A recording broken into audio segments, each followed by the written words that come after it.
Hola, bienvenidos. El día de hoy hablaremos de la profilaxis post-exposición. Traeremos a colación dos casos clínicos que nos permitirán hacer las decisiones claves en la prevención del VIH. Mi nombre es Luis Gabriel Ortega, médico de la Asociación Colombiana de Infectología. Primero vamos a hacer una definición que es exposición accidental. Se define como un contacto no deseado con un fluido potencialmente infectante por vía parenteral, ya sea a través de una lesión percutánea, por piel no intacta o por membranas mucosas, como por ejemplo boca, ojos, vagina o recto.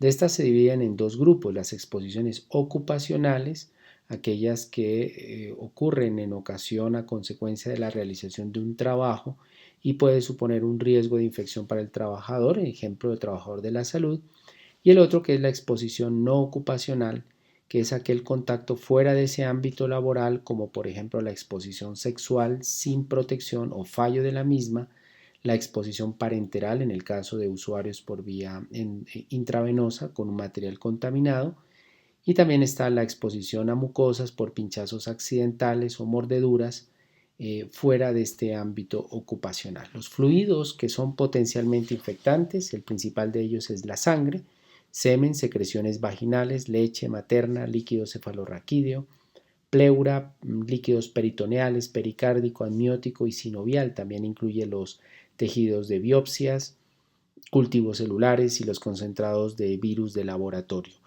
Lo que no se considera como un fluido infeccioso sería el sudor, el esputo, orina, heces, el vómito, las secreciones nasales, la saliva ni la sangre, al menos que ellas estén contenidas visiblemente con sangre.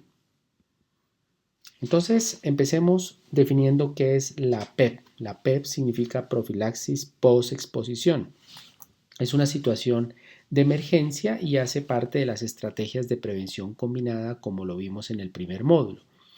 No es, no es una opción la PEP adecuada a aquellas personas que se están exponiendo repetidamente al VIH porque no usan medidas de protección. Para ellos, pues con estas digamos, con este riesgo continuo de contraer el VIH, pues están otras medidas que son la profilaxis preexposición o la PrEP.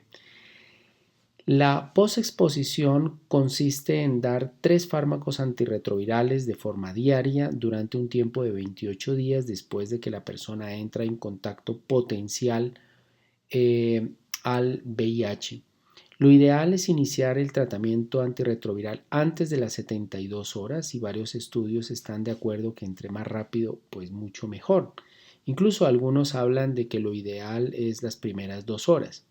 Sin embargo, el Departamento de Salud de los Estados Unidos sugiere que la profilaxis post-exposición podría ofrecerse en ciertas situaciones hasta una semana después de la exposición, como por ejemplo una exposición de muy alto riesgo, por ejemplo una lesión punzante de una aguja que estaba en una arteria o en vena de un paciente infectado por el VIH y que no estaba en tratamiento antirretroviral o su carga viral es muy alta. Este es el primer caso clínico, es un caso clínico de exposición ocupacional. Se trata de un médico de urgencias que atiende a un paciente de 48 años, estado de embriaguez por una herida cortopunzante en el labio inferior. Durante el procedimiento de la sutura, el paciente muerde la mano del médico y parte del pulgar. Se documenta que el paciente es VIH positivo y que no está recibiendo tratamiento antirretroviral. En la parte superior derecha de la diapositiva ven ustedes los exámenes de laboratorio que se le ordenaron en ese momento después del accidente al trabajador. Lo primero es una prueba de VIH, es una prueba rápida de cuarta generación, que es lo que se recomienda, debido a que el tiempo de ventana para la detección del VIH es mucho más corta con las de cuarta generación, llegando entre un promedio entre 20 a 25 días. Este resultado es negativo para el médico, con una prueba treponémica negativa, está inmunizado para hepatitis B, hepatitis C negativo, y las pruebas de función renal, función hepática y el hemograma son normales.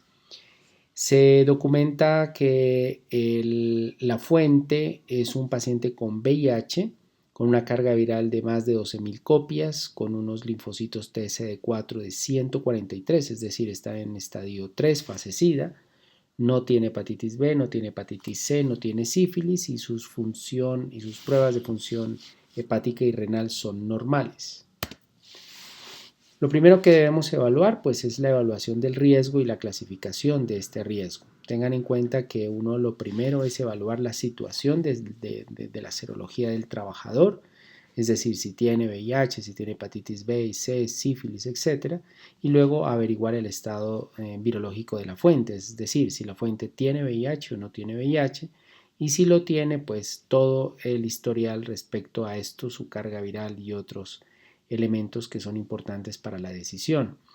Debemos también averiguar el tiempo transcurrido después de la exposición para poder determinar si le vamos a iniciar o no tratamiento. Recordemos que el riesgo de transmisión aumenta cada vez que la carga viral de la fuente con VIH es elevada, y elevada estamos hablando más de 1000 copias. Y también se aumenta este riesgo cuando el volumen de la exposición es grande y sobre todo si son lesiones profundas. No nos olvidemos que hay otras infecciones de alta transmisión como la hepatitis B y como la hepatitis C. Ustedes ven en este cuadro las vías de exposición de infección por VIH confirmadas en trabajadores de la salud que adquirieron el VIH por un accidente en Estados Unidos desde el año de 1985 al año 2013. Ven que el 49% de las 58 exposiciones comprobadas que hubo fueron de origen percutáneo y apenas un valor menor de 5 de ellas reportaron que su transmisión fue mucocutánea. Entonces habíamos hablado que lo importante es mirar cuál es el tipo de exposición. Hay 3 tipos de exposición, una percutánea, otra por mucosas o otra por piel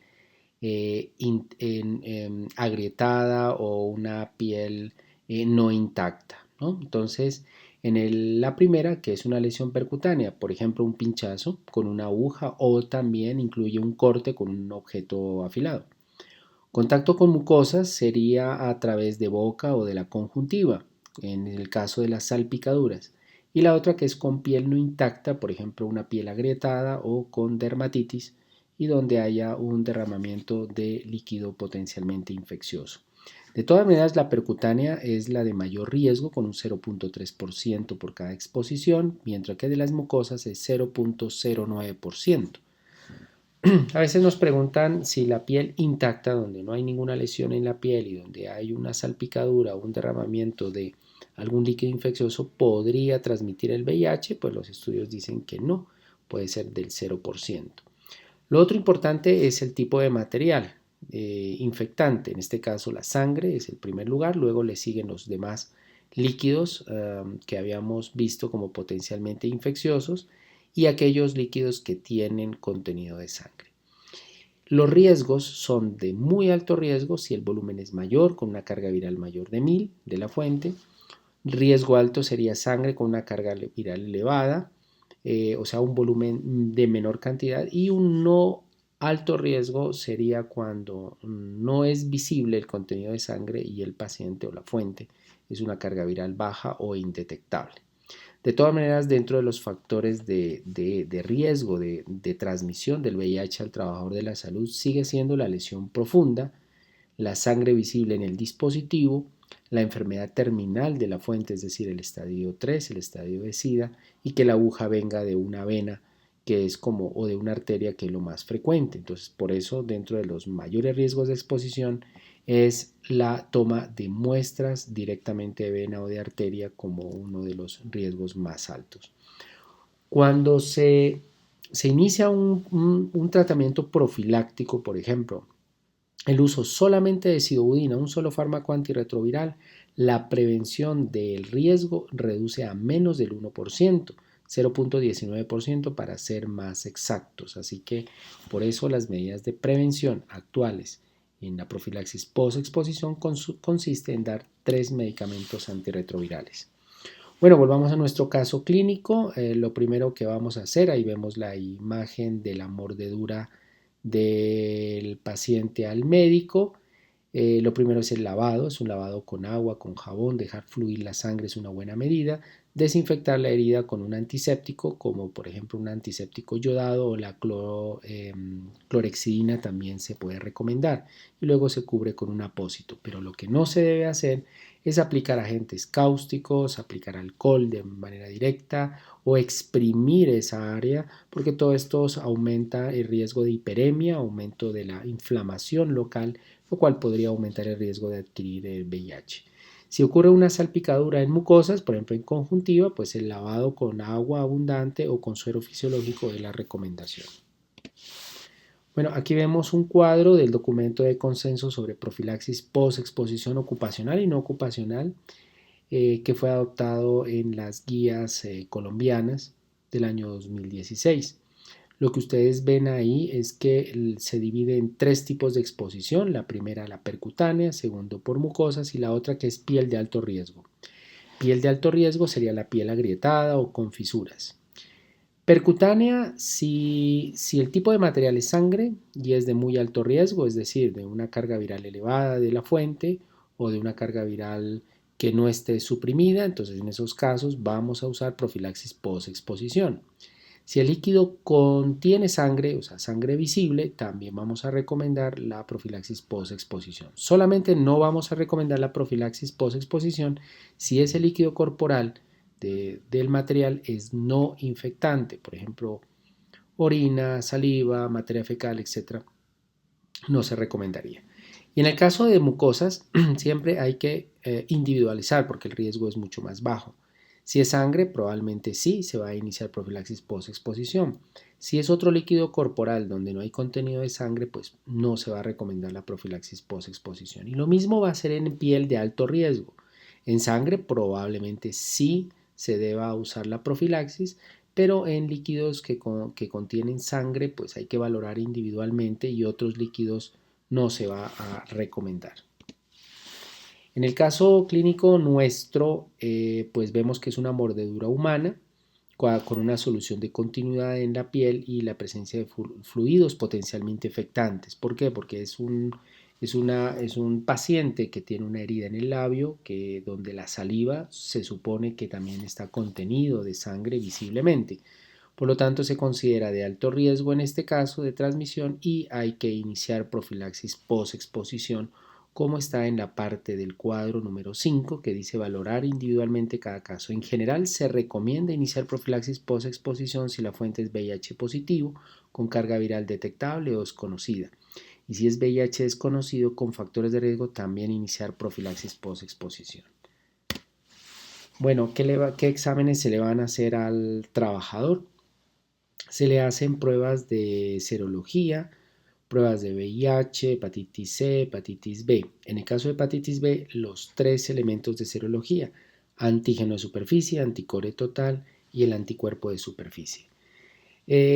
También es importante ver la función renal y hepática porque vamos a iniciar medicamentos durante un mes que pueden tener alguna afectación hepática o renal que hay que estar muy pendientes. Si el trabajador de la salud nos sale que es VIH positivo, pues no lo vamos a tratar y lo que vamos a hacer es remitirlo al programa de atención integral para tratamiento integral del VIH de por vida. Y en el caso de la fuente, también se harán las pruebas respectivas. Si es VIH positivo, pues debemos de consultar su historia clínica, su carga viral previa, si está con tratamiento o no. Si está en tratamiento de rescate, averiguar su genotipo y consultar con el médico experto en VIH para el inicio de la profilaxis porque puede ser diferente. Y si es VIH desconocido, pues lo que vamos a hacer es tratar el caso como si fuera positivo. Ha evolucionado mucho, claro, la profilaxis post-exposición desde el año de 1990, donde solamente se usaba la acidobudina y eso reducía el riesgo a menos del 0.19% de exposición. A partir de después, en el año de 1998, empezaron a usarse dos medicamentos y ya para el 2013 en adelante se está usando el régimen de 3 medicamentos antirretrovirales, los cuales incluyen inhibidores de la integrasa. Aquí tenemos la última guía de la Organización Mundial de la Salud, junio del año 2021, que mantiene las recomendaciones anteriores, donde adultos y adolescentes deben usar el tenofovir entricitabina con dolutegravir como un régimen preferencial. Si no se puede usar dolutegravir, hay otras opciones como el darunavir-ritonavir. En el caso de niños, pues sí se debe individualizar cada caso porque sigue válido el uso de sidubina-lamivudina como la recomendación en combinación a otros fármacos como el atazanavir, con darunavir o lopinavir o raltegravir, siempre va a ser dependiendo de el peso del niño y también debe estar uno en consideración la edad de rango permitido por la FDA de determinado medicamento, es decir, dolutegravir, por ejemplo, que se puede usar para mayores de 3 años, el darunavir para mayor de 6 años, etcétera. Entonces hay que revisar muy bien ese tema en el caso de niños. Bueno, porque teóricamente usted puede usar cualquier antirretroviral y puede servir como profilaxis. Sin embargo, hay antirretrovirales que tienen mayor tasa de abandono que otros. Y ustedes ven en la parte superior del cuadro como el atazanavir tiene una tasa de abandono del 9.3% frente al dolutegravir que es el 1.4%, que es mucho menor. Entonces uno obviamente va a preferir medicamentos de mejor tolerancia, menor número de tabletas, menos efectos adversos y de esa manera vamos a garantizar el cumplir los 28 días que nos dice la guía. Bueno, entonces el caso clínico pasado, pues el médico tuvo que tomar tenofovir entricitabina dolutegravir, como lo dicen las guías, durante 28 días. Veamos este caso, segundo caso clínico, que es un accidente también, pero no ocupacional. Es un hombre de 22 años de edad, consulta al médico general de primer nivel, practica sexo con hombres y reporta una exposición sexual hace 48 horas. No usó el condón y no conoce el estado de serología de la pareja, no sabe si es VIH positivo o negativo. Las pruebas que se le hacen al paciente son una prueba rápida para VIH que salió negativo, una prueba treponémica negativo, está inmunizado para hepatitis B, hepatitis C negativo, función renal, función hepática normal, hemograma normal y un índice de masa corporal de 26.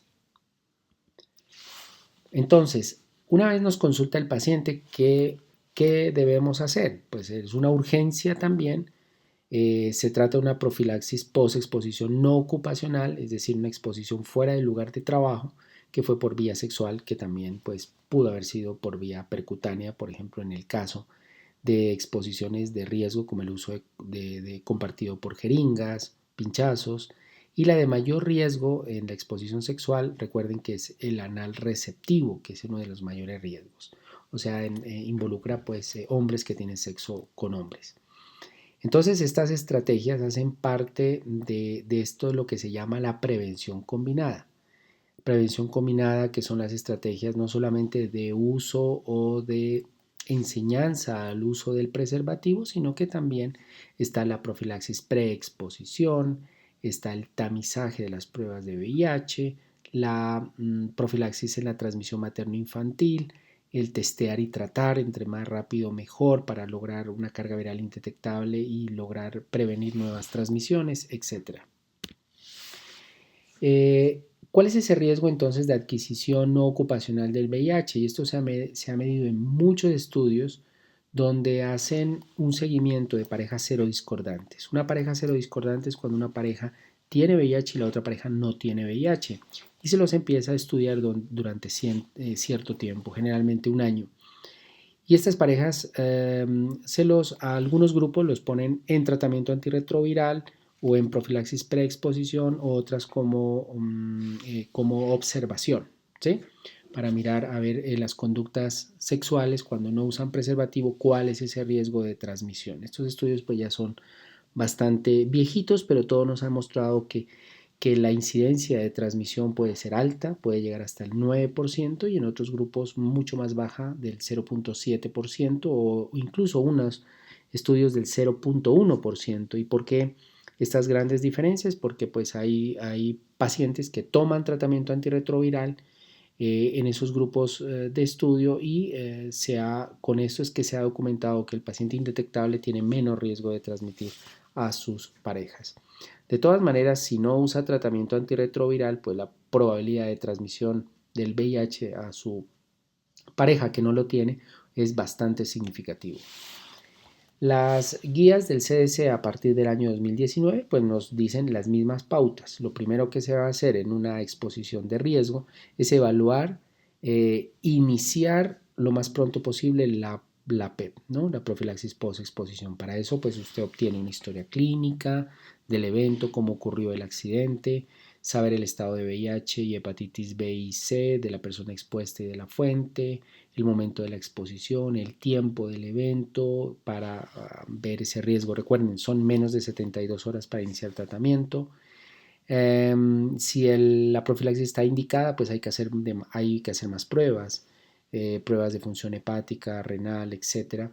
El tratamiento que hay que recetarlo es por 28 días, pero las presentaciones en Colombia son de 30 días. Entonces, si usted formula 28 días, no le van a dar 28 tabletas, sino 30 tabletas. Entonces, hay que formular 30. En este caso, el paciente va a tomar solamente 28 días. Y hay que hacer un seguimiento de eventos adversos para este caso. Siempre hay que prescribir la profilaxis de otras ITS si el paciente tiene, y también como de manera preventiva, por ejemplo, el uso de doxiciclina, de penicilina benzatínica en caso de que haya ese riesgo de transmisión por otras ITS. Hay que hacer un seguimiento, y el seguimiento para las personas a las que se le recetó la profilaxis post-exposición, es realizar nuevamente pruebas de VIH y otros laboratorios de hepatitis B y C. Las pruebas de VIH se vuelven a hacer al mes, luego a los 3 meses y luego a los 6 meses. Y las pruebas de hepatitis B y C se hacen en el momento del accidente y a los 6 meses. Y considerar remitir o referir a nuestro paciente que recibió PEP a un programa de prevención combinada PrEP, ¿no? Porque si está ocurriendo varias veces una ocurrencia de este caso, pues lo mejor es que ya ingrese a un programa de profilaxis preexposición. Esta es la guía colombiana 2021 que nos habla de los mismos medicamentos: tenofovir entrecitavina dolutegravir o tenofovir entrecitavina raltegravir. También se puede usar el Genboya, que es tenofovir entrecitavina, el Vitegravir, Covicistat, que todo viene en una sola pastilla. Y también, si no lo tenemos, pues están las combinaciones de tenofovir entrecitavina, darunavir, ritonavir, o incluso se puede usar el Maraviroc. Ya poco usamos sidubina lamivudina, incluso en niños, así aunque la guía 2016 de la OMS nos estaba recomendando, pero ya poco lo usamos por sus efectos adversos, lo mismo que el opinavir, ritonavir ya no es una buena opción, ni atazanavir, ritonavir, todos ellos por sus efectos adversos. Nuevos medicamentos que vienen al escenario del PEP, pues está el Biktarvy. Biktarvy es un medicamento que viene todo en una sola tableta dentro de los inhibidores de integrasa de segunda generación, que es la combinación de Bictegravir, tenofovir, alafenamida y entrecitavina. Una muy buena opción con menos efectos adversos, menos índices de abandono y además muy efectiva. Finalizando nuestra charla, los puntos claves para llevar a casa serían que las pautas actuales recomiendan que la profilaxis posterior a la exposición del VIH se inicie dentro de las 72 horas. ¿Cuáles son los regímenes? Tenofovir entrecitavina con dolutegravir o tenofovir entrecitavina con raltegravir. Hay otras opciones visibles como el Biktarvy también, aunque cada vez aparecen más datos que respaldan este uso, y el Genboya, que también es una muy buena opción. Después de un tratamiento de 28 días para la profilaxis, siempre hay que considerar, en el caso de la no ocupacional, que el paciente, la persona, deba ir a un programa de profilaxis preexposición. Probablemente esté indicado en este caso. Bueno, muchísimas gracias por su atención.